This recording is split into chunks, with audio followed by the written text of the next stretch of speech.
Cool. I really appreciate you taking the time. Aaron That's all good. had nothing but good things to say about you, and then once I started checking out some of your stuff, it's pretty. Yeah, it was really cool. Some of your shoes are awesome. Thanks, man. Glad you like them, dude. Yeah, Yeah. it's a work in progress, but So it's getting there. so how long have you been doing it for?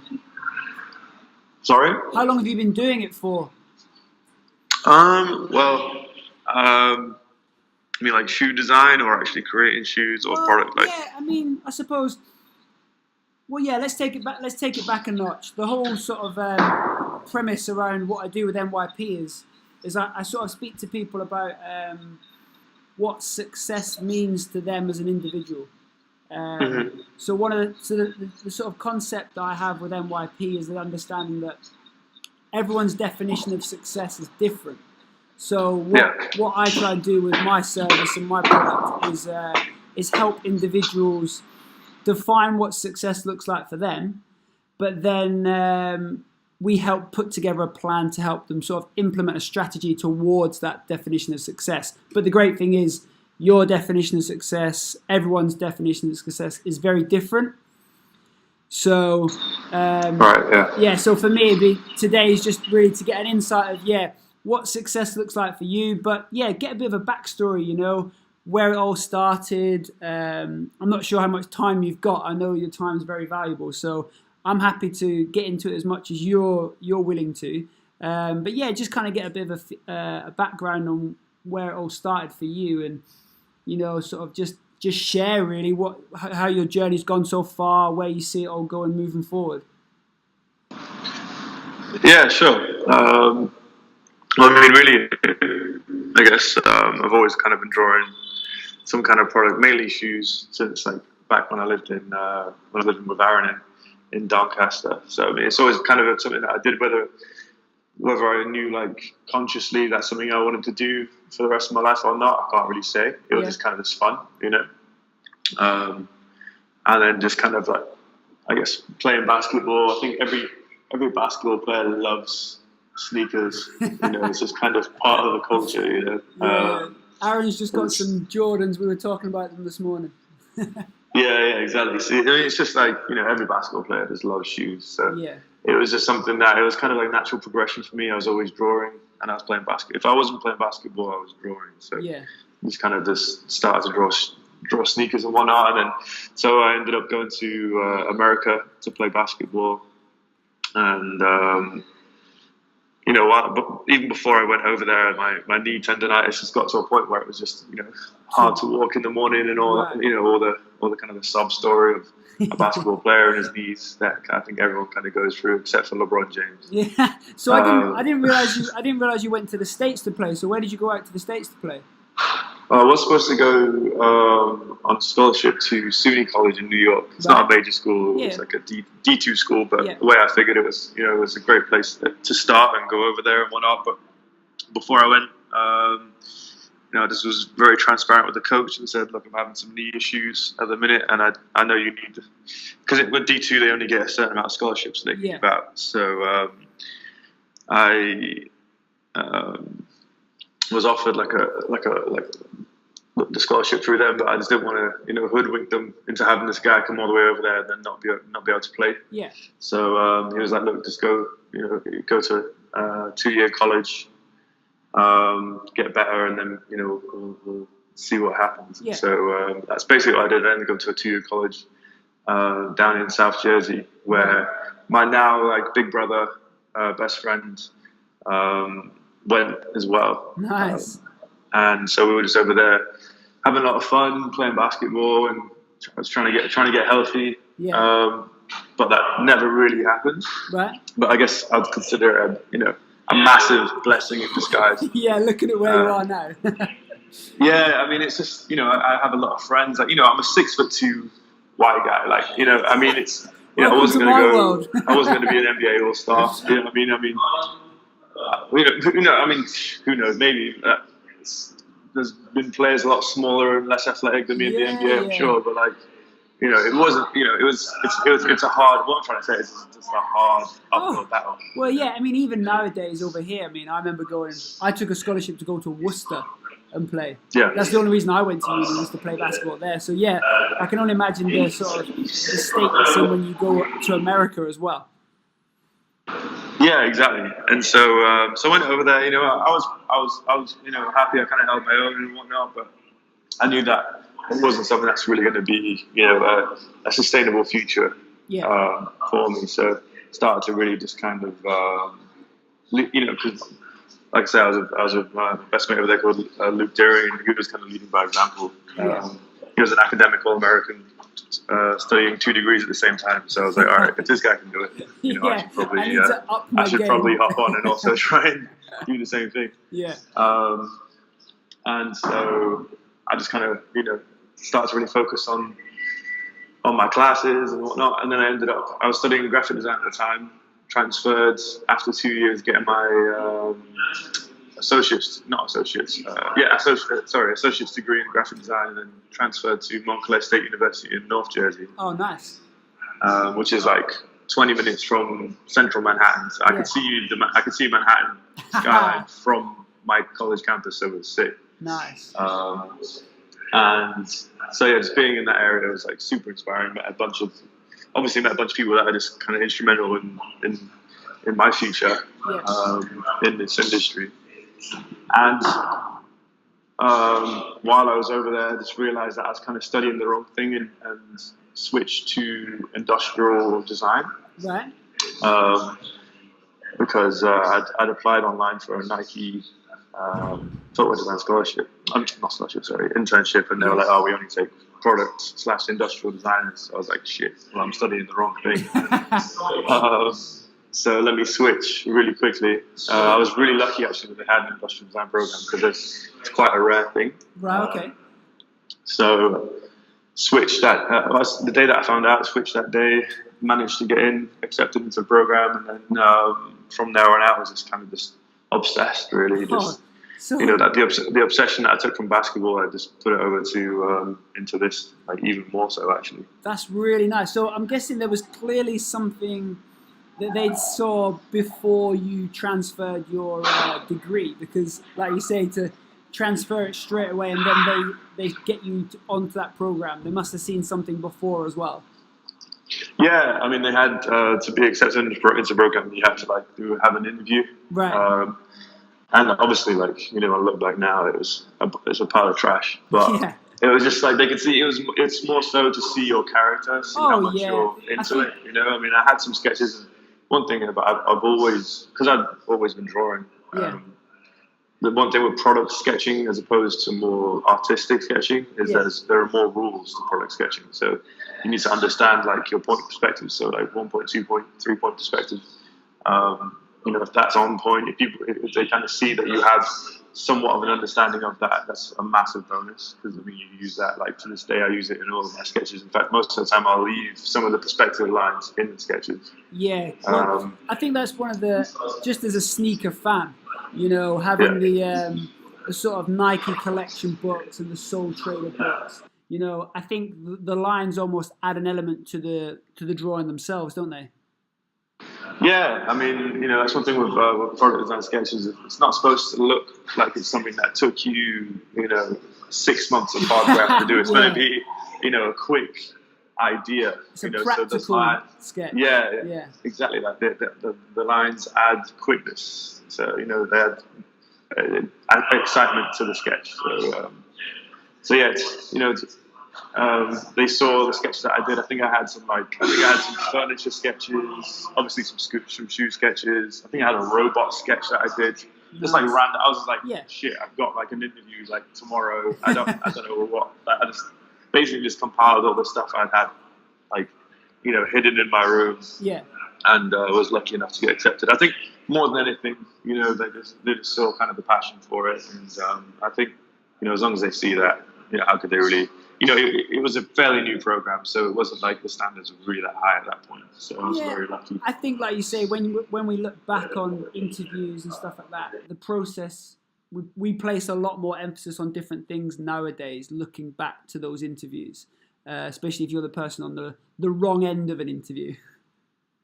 Yeah, totally. I mean, but I think, you know, the one thing that always holds true is if you have passion, you can work on the rest. Oh yeah, you can learn the skills. You can learn. Yeah, exactly. Absolutely. But yeah, if when it's tough and when it's hard and when it's going against you, do you really want it? Have you got what it takes to do the extra things that other people aren't prepared to do? Yeah, exactly. I mean, and that's one thing that's kind of happened time and time again. You don't. One thing that I don't know if I heard someone say this, or if I thought of it myself. If I thought of it myself, then I'm very proud of myself. We're going to quote it. I'm sure I didn't. Yeah, I'm sure I'm stealing it from someone else. So I apologize if I'm ripping this. I'm sure I am. But the one thing that you can't always control what happens to you, but you can control the way you react to it. Yeah. So I'd love to say that's all yours, but I used that the other week as well. No, but I'm going to say it's mine and you stole it from me. Yeah. No, that's cool. I'll give credit to you. I'll say credit. Stop crediting me, please. Yeah, I don't want my money if you don't. But yeah, it is totally how you, and I talk about this from lots of different perspectives, especially with some of the clients I work with one-to-one. We talk about how it's very easy to let other things control what you're doing, but actually you can control how you respond to something. Lots of things you can't control, but you can control how you react and how you respond to stuff. Yeah, totally. Absolutely. I mean, I think it's something that, if you kind of, I think that's why basketball and kind of being around sports my whole life, I think that kind of trains you to kind of be up for challenges, so if something bad happens, like, if someone's beating you by 20 points at a half, you're not just going to be like, oh, well, shit, I'm going to go cry and not try and come back, you know what I mean? But it's more like, all right, so I'm down 20, like, what can I do? What else how can I turn this into a positive? Yeah, especially... And, like, what can I do to get back in this? Exactly. Especially do something completely different. Yeah, because it's a game of mistakes, isn't it? You'd never enter a half or the end of a period saying, right, we're going down now. You'd always have options to change stuff up, and it definitely teaches you to be resilient. Yeah, totally, exactly. So you got onto that program, and then where did it go from there? So from there on out, it was more just kind of, like I said, I just fell in love with it. It was something that, like, it's with industrial. Sometimes it's called industrial design and product design. It's the same thing. Yeah. But when you kind of get into that,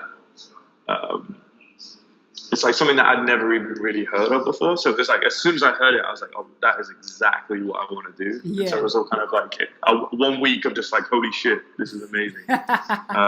So, and Switch got accepted, and it was like, all right, okay, so cool. So basically what they call product design is architecture for products. Right, okay. So basically anything that isn't a house, it's pretty much just a product that can be designed. So what I loved was just, I guess, the ambiguity of just like, you can learn the process of how to design a product and apply it to anything. Right. Okay. It's not just so ambiguity is the word I was trying to say. Ambiguity.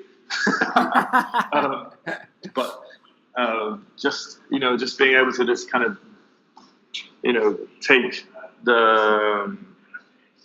take that major that I was studying and apply it to whatever I kind of found interesting. So I started off trying to.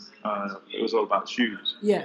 But then I went into automobile, and I went into different stuff here and different stuff there. And you can apply the same process that you're learning to any product. Right. And so I just kind of fell in love with that. Learning all the programs, obviously, like Photoshop, Illustrator, just sketching, of course, like just straight up sketching is always going to be like probably the most powerful tool. Yes. Really got, when I learned 3D, like that was like the next level for me. Like all the 3D programs and all that stuff. Yeah. And so it was just like just a long, just kind of obsessive few years. Just basically my life was the program. And it still kind of is to this day, to be honest, but just, more kind of focused on footwear. Yeah, and I think if you look at the people who have been successful by their own definitions and by other people's, it is about that, not necessarily an obsession, but it's that sort of meticulous effort towards something that you're passionate about in the first place, but actually you can see how you can have an impact on it, but then it has an impact on other people as well. Yeah, totally, absolutely. I think that's one thing that's really interesting about this as well, especially with footwear. And I've been having this conversation a lot, actually, just yesterday with a couple of people. was just how footwear is just as much fashion as it is performance. Oh yeah, yeah, And how from more of a performance angle, if someone else is wearing it and they get better, or not even necessarily better, or they just really like it, or they look cool in it, whatever, yeah. it's such a cool feeling, because I mean, number one, they don't have to buy that shoe, right? Like they made a conscious effort to go out and buy that shoe. Yeah, exactly. And it's just a huge compliment, really. Well, yeah. I mean, I think a lot of the bigger brands have suffered, haven't they, when they've tried to go down the different views of whether it's a performance footwear or it's a fashion footwear. I know Adidas has that problem with its running shoes. Doesn't matter how many world record breaking triathletes or marathon runners they produce, it still has that sort of stigma of being a fashion shoe rather than a performance shoe. Yeah, I mean, I think Adidas and Nike are having it a little bit at the minute. I mean, Nike with the Vapor Max, it's more of a fashion shoe than they're trying to say it's a running shoe. Yeah. And just in general, I think that kind of balance of fashion, performance is really hard. Because really, it's two different mindsets. So completely. Yeah. I think you tend to have footwear designers that excel in either, and it's very rare that they are good at both. Because fashion designers generally just don't know enough about product design. Yeah. And product designers just don't necessarily care as much about fashion. And so, but you need both. And so there's some brands have been doing an excellent job of it, like Y3, for example, is doing an amazing job. Yeah. I think they should they just need to come out with Y3 basketball shoes, and that would solve a lot of problems, I think. But Nike is definitely having some issues with that, and that's something that I think they're trying to correct at the minute with some of the moves I've been seeing them make.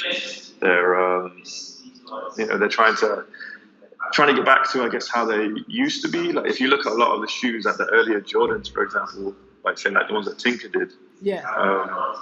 See, Tinker's like a different animal because he was an architect, and with architects, they're just kind of bombarded the entire time they're studying about proportions and aesthetics and obviously engineering and whatnot too. Yeah.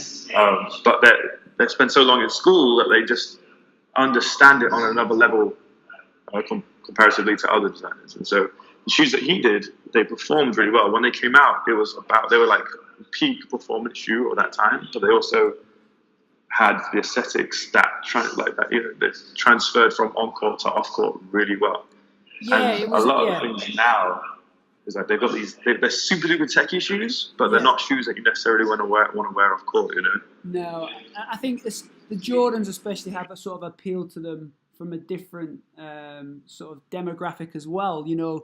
My wife, who plays basketball, will often have this conversation about seeing people that are wearing Jordans who don't necessarily know the story behind the shoe, and it's attracted them from a different perspective. And it's like almost there's a part of me that's like, if you don't know who he is or what he's done, you're not allowed to wear the shoe. Yeah. I think that's a basketball thing, though. I think it is a basketball thing, but definitely with the shoes.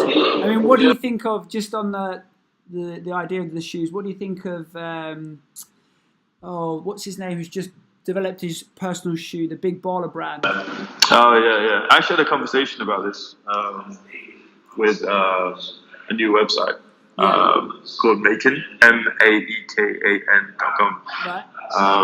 I highly suggest anyone to check it out, because basically what they're doing is the former founders, a couple of the former, I think they were founders, I'm not too sure. Right. I mean, they're basically there at a very, very early stage of hypebeast.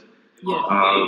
And now they started this website called Maken, and we had a discussion. Me, the former Adidas Originals design director Eric Hernandez, and the creative director of Nice Kicks, Nick DePaula, had a discussion kind of about this. It was interesting to see everyone's different kind of perspective on it. Right. But I mean, I think we all kind of had the same opinion about Big Baller brand.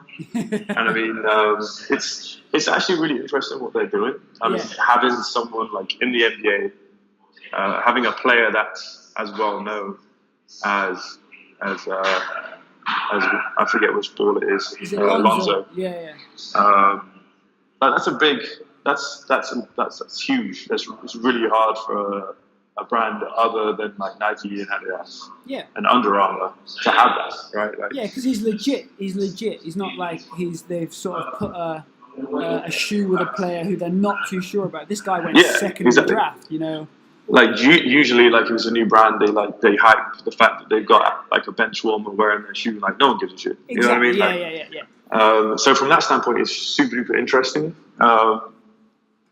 From the standpoint of the actual shoe itself, it's something very different. Like, you know, execution-wise, it leaves a lot to be desired. Yeah. Or a lot less to be desired. Like, you know what I mean? It's amateur hour, really. Like, you know, but I appreciate what they're trying to do, and I respect what they're trying to do. It just could have been done a lot better. Yeah, I mean, it kind of has a. Was it Lugs? Did Lugs or Lugs, Lugz? They brought out shoes, didn't they? And it kind of has that sort of patent material 1999, 98 feel about it. Yeah.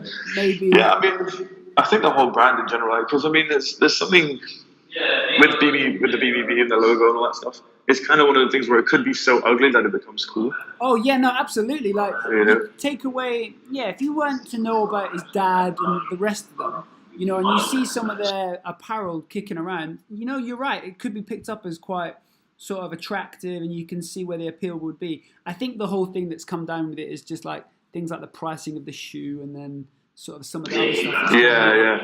Well, I mean, and I know why they've done that too. You know, it's a pre-order shoot. They probably haven't even placed the order yet at the factory. The timings of it is going to be very, very, very tight. Yeah. They're kind of. There's a lot of things that are going to have to go right for them to deliver the shoes when they say they're going to. Yeah. But at the same time, I respect what they're trying to do. You know, sometimes it's what you have to do. You kind of have to go against break the mold a little bit. Yeah, exactly. Yeah, and I wish more people would do it. You know, like.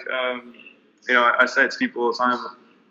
I've got clients that are massive, like brands. To things that people and brands that no one will ever probably hear of, except for in the very, very niche industry that they're in. Yeah.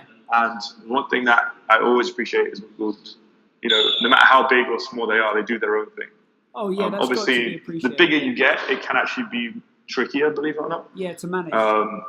Yeah, because you know you got like relationships with these other guys that are your direct competitors. So like, how do you do it in a way that you don't piss them off? You know, or do you care about pissing them off? So I mean, there's different challenges at different levels, but at the same time, you know, I always respect when people try and do something a little different.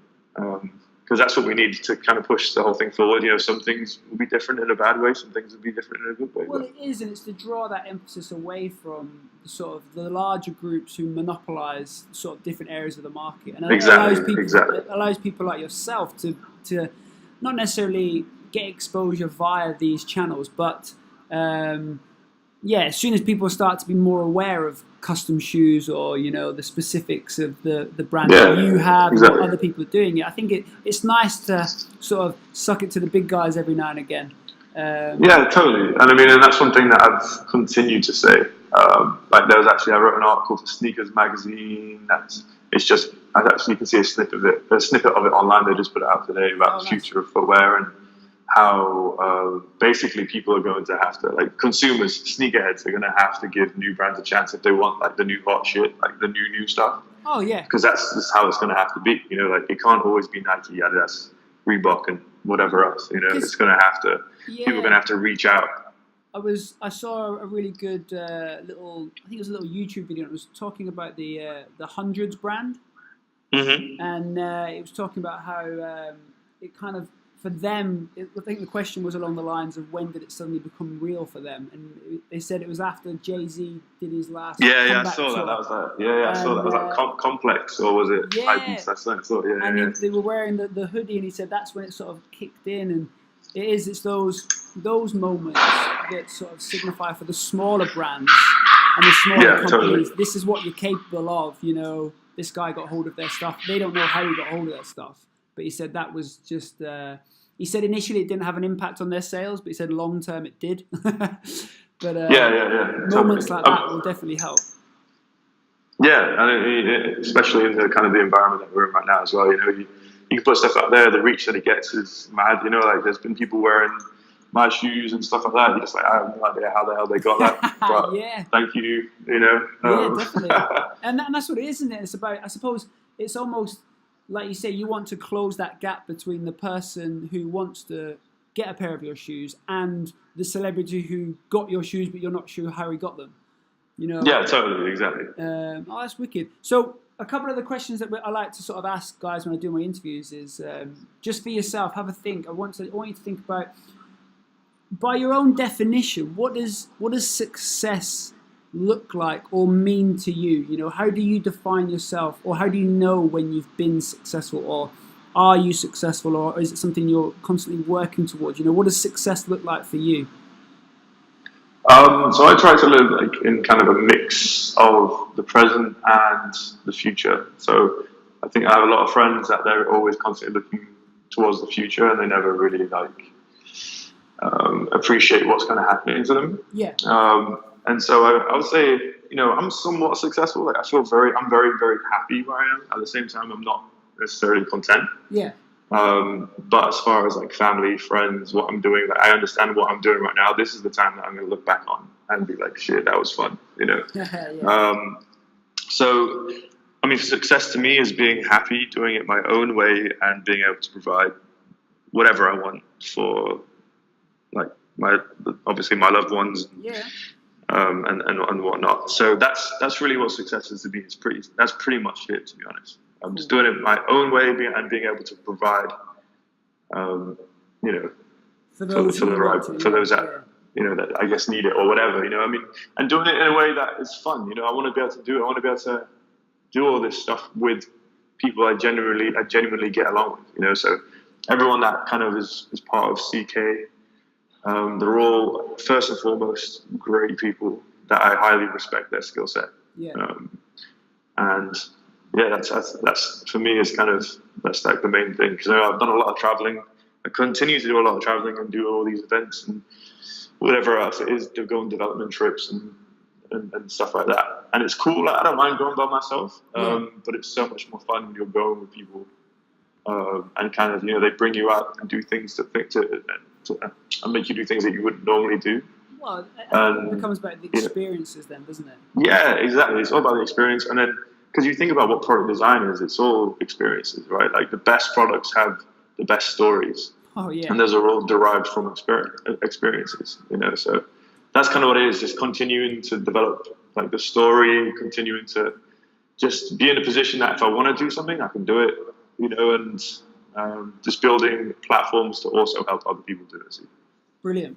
So if you were to go back and, I don't know, to when you were just about to take your, switch your major and join that internship program, if you were to go back and give yourself some advice knowing what you know now, what advice would you give yourself back then? I didn't mean to catch out on that one. No, that's all right. I think it would be just have confidence in what you believe is good. You know, that was the hardest thing at first. Like when I was designing shoes, or designing products in general, I'd be like, what would other people like? Like, and there's nothing wrong with that. Like, that's probably good design. Yeah. But at some stage, I think you have to kind of come to a point where it's like you have enough faith in yourself that the designs that I'm doing are sick. And it only really happened to me, like I know exactly when I start to really have confidence in myself, and that's one of the first shoes that I had I guess one of the first shoes that I had in a collaboration with a brand called EK in footwear in Germany. It's called the Bamboo Runner, where you can lace the shoes from the back, at the back or at the front. Right. And that was me. Like that was around the time where I was like, you know what? I'm just gonna just have fun, like fully just do a shoe that I think would be sick. Yeah. And from there on out, really is where things have kind of escalated, like to another level. Nice. And now, whenever I seem to just kind of bet on myself and just do things the way I think it would be great to do it.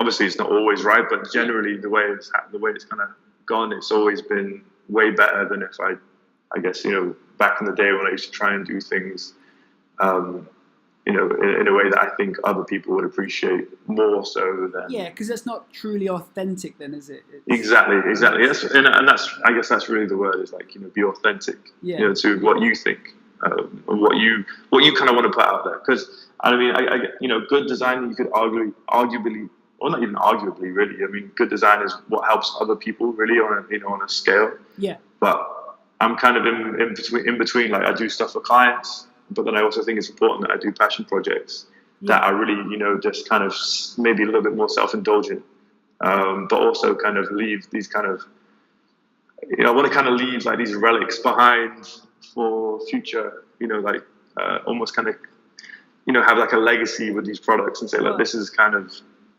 was Mr. Bailey as a person. Like, this is what he kind of represented. And I think you can only do that if you're genuinely putting products out there that are authentic to you. Oh, absolutely. That then sort of plays into your direction as well.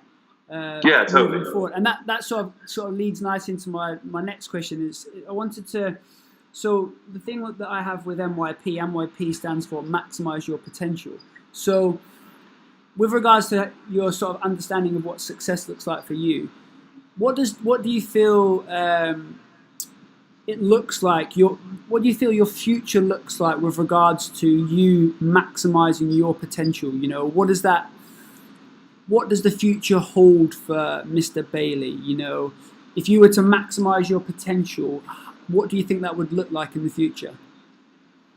Well, I think there's a few things and a few different avenues that I think would need to be executed very well in the near future and far off.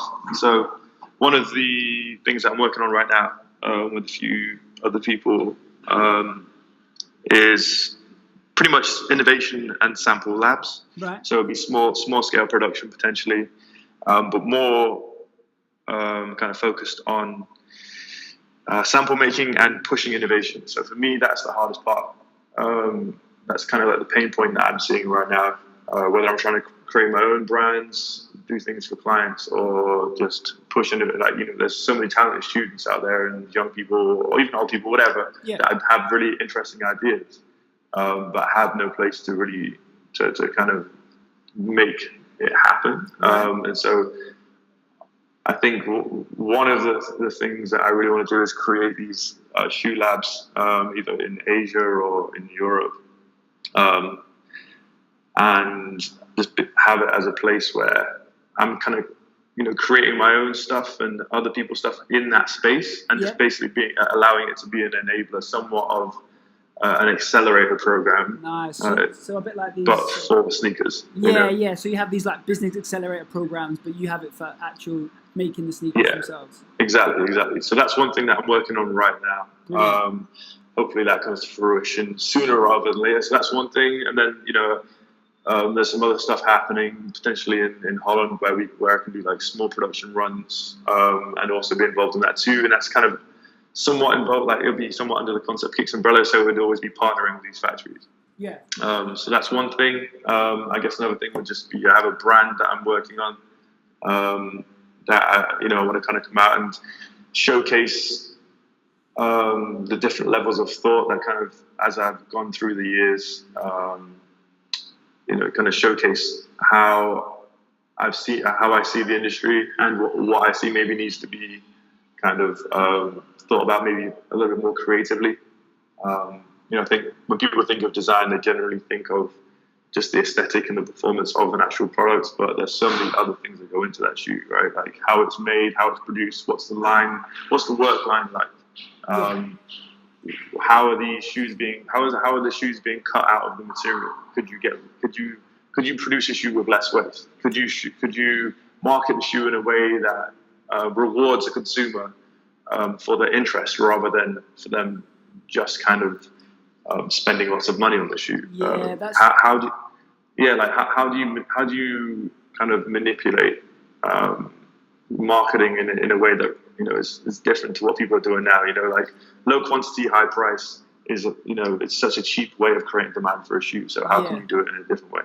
Ironically, it's a cheap way. I'm saying it's a high price, but you know what I'm saying? I understand that, because that then sets you aside from, like you say, what's being done now, which then totally sort of promotes your brand and who you are as something completely different, you know, than Yeah. what's already been put out there. Because I think, like you said, and I have no understanding and no skill set in any of this area, but I still imagine that the methods they use for traditional cutting, molding, and sort of building these shoes haven't maybe changed a lot in the last sort of 10, 20 years. Yeah, exactly. And so it's, having, again, going back to the thing of me having confidence in what I'm doing, and especially now that I have kind of experience and I know, but I'm also not scared to say what I don't know, Yeah. And, kind of just saying, look, why is it like this? We should maybe can we try something else? And me having these factories and whatnot that can make the samples and whatnot will enable me to do that more so than ever before. Brilliant. And so kind of, joining those together, creating this brand, and like putting, I guess, my thoughts and my friends' thoughts that are also doing interesting stuff out there to the world. So there's that side. Then there's also a side of I basically want to kind of, and I'm in the process of creating some brands that people won't even know that I'm associated with, that kind of put shoes out there on a mass scale. Yeah.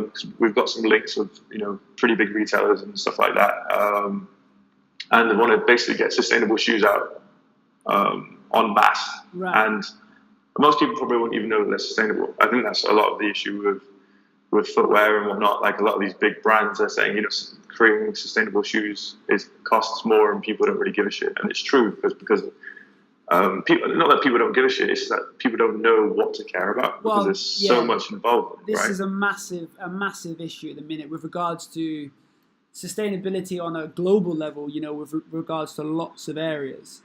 And I definitely feel there is a wave and a change coming. And I think, like you say, it's not necessarily about people not giving a shit. It's actually knowing that it could be done in a different way. Like we live in a society which says, yeah, we're going to keep doing this way because we've done it that way for the last 50 years. Exactly. That doesn't mean it's okay.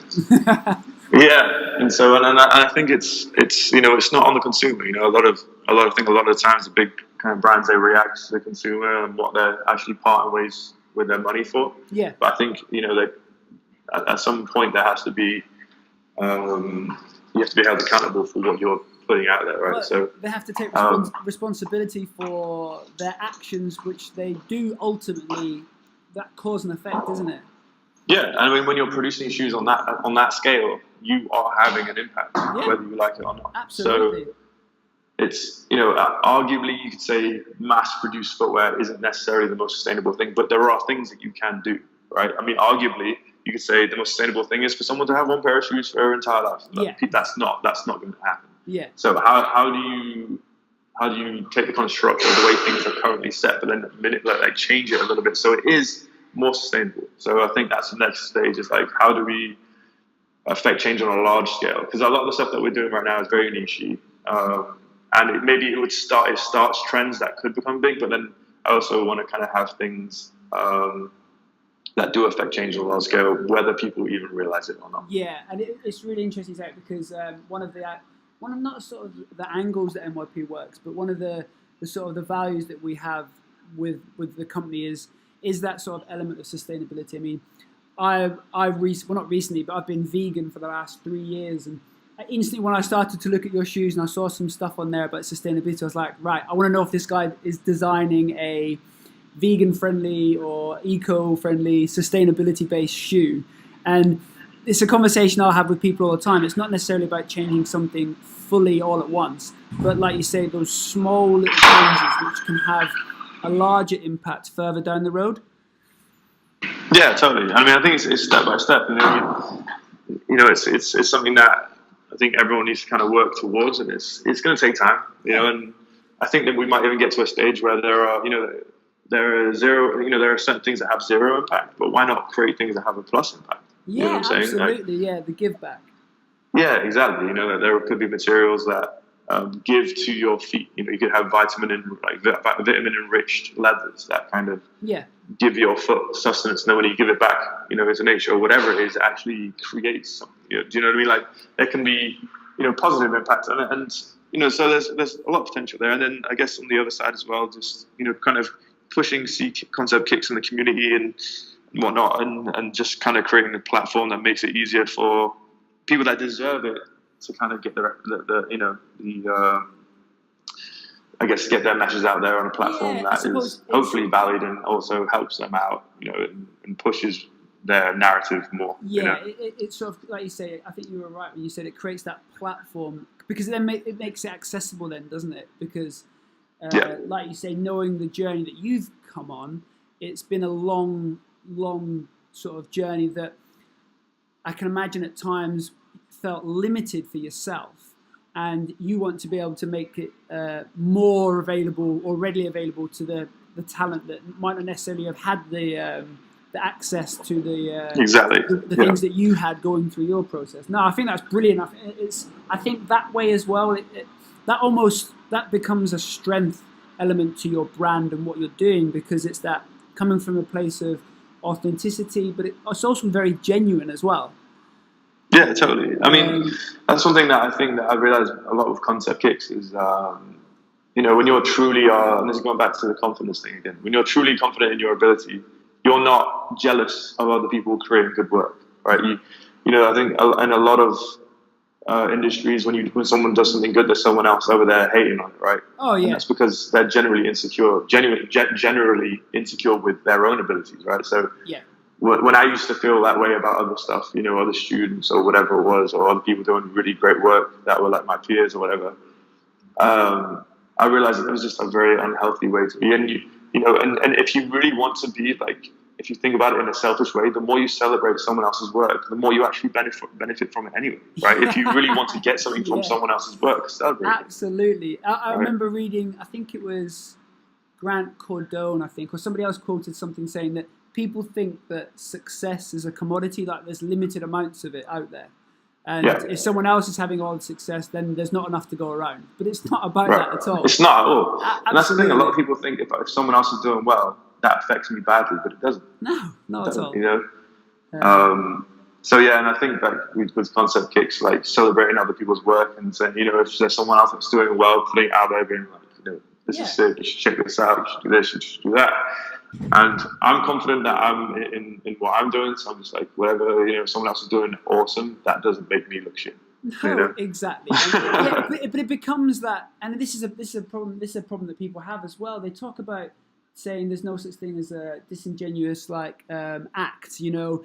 Someone's always doing something to get something back. But even if you do congratulate somebody and something does come back to you, that's okay as well. As long as there's nothing wrong with that. That's just how the world works. And I think people do sort of struggle with getting their head around that concept and that idea. It's not as competitive as you maybe can perceive it to be. And actually, there is more than enough to go around, especially with regards to what you're trying to get out of life. Yeah, and I mean, the thing is that I think what maybe people don't always realize as well, that so if I'm celebrating your work and you say there's no such thing as it being, everything's kind of disingenuous and whatnot. Yeah. I mean, it could be, I do get something from it. I feel good for helping you share your work. Exactly. That's a good thing. It doesn't have to be money. It doesn't have to be I get more clients. It could be I feel fucking great sharing your work and knowing that I'll put on a better platform or put on a bigger platform because I helped you. Like, that makes me feel great. Yeah. And that's when it does become, like you say, it becomes way more about the money. It becomes about the impact you're able to have. And if you can then be confident in what your ability is and how it moves you forward, then that just becomes easier to celebrate other people's stuff, doesn't it? Yeah, exactly. And I mean, you could also say the more people see interesting, different stuff out there, the better it is for me anyway, because I'm also creating stuff that I think is interesting and different too. So, it's just kind of just pushing that narrative out there, and eventually, hopefully, a broader audience also appreciates that narrative as well. Yeah, fantastic. Well, I'm going to let you go. That's been fantastic, and the stuff you've been sharing is brilliant, and I can't wait to share it with all the people that sort of sign up to NYP. What I plan to do with this moving forward is I have sort of some closed groups who are NYP clients, and I have a couple of Facebook groups, and I want to sort of share this with them sort of in the interim shorter, and then I'm going to put it onto my YouTube channel and I'm going to do a blog to go with it, and I'll buzz it to you and have you sort of like just give it a once over if you want. But I just want to be able to share. It becomes an inspiring story for people, to discuss about any issues they're having, with regards to having the confidence to do stuff, and really allow people to move themselves forward by listening to stories like yourself. Yeah, sure, no problem, man. I'll be interested to see how it turns out. It's always things like this. I'm always more than happy to kind of get involved with, and hopefully other people hear it and want to share their experiences too. No, that'd be brilliant. And what we're also doing is we're in the process of developing a new product that runs alongside NYP, and it's basically we're looking at building an automated service which provides content for individuals to help them improve in certain areas of their life. So I'd love to be able to, once I've got the narratives finished, to buzz it through to you and just have you sort of give your little opinion on it, give it a once over and see how you think it looks. Any feedback from a business perspective from you would be muchly and greatly appreciated, but also from a user perspective as well, would be fantastic. Yeah, sure, no problem. It'd be interesting to see what you're coming up with, man. Excellent, man. Well, I really appreciate your time today. Have you got a busy day now planned, or are you? Yeah, I've done all the fun part for a couple of projects, so now I've got to do the boring part of it. Right. Make sure the factory can actually make the shoes from it's from quite the stuff I'm doing. quite important part to the process. Yeah, that's the side that people don't think of when they think about shoe design. But It's all good. Do you know what? It's so funny. On that little short documentary with the hundreds guy, it was exactly that. He was walking through the warehouse and he was saying, people look at this and see, it's fantastic, they've got all this product. He says, all I see is headaches. All I see is headaches in this product. But they're good headaches to have. Yeah, exactly. Excellent. Well, I really appreciate your time. You have a great day, and like I said, we'll be in contact. And hopefully, next time I'm down in London, we can catch up and do this in person, even if it's just to grab a coffee or something. It'd be really good to touch base again with you. Yeah, definitely, man. Cool, just let me know. Excellent. Well, you have a great day, and I will speak to you soon. Okay? All right. Cheers. You too, mate. Man. Cheers. Bye. All right. Bye. So that was the great conversation with the man, Mr. Dan Bailey from Concept Kicks. This guy has come up through the ranks, and as you've heard from the interview so far, lots of great stuff there for you guys to think about at home. What can you do today to put yourself in a position to have an impact in the future, whether that's on yourself or whether that's on the people you want to work with and influence as you grow and develop through your life. I hope you enjoyed that interview, and let's get ready to get some more great interviews on success, what it means to be successful, and what you guys can do to start to build and develop your own definition of success. Have a great day, guys. NYP.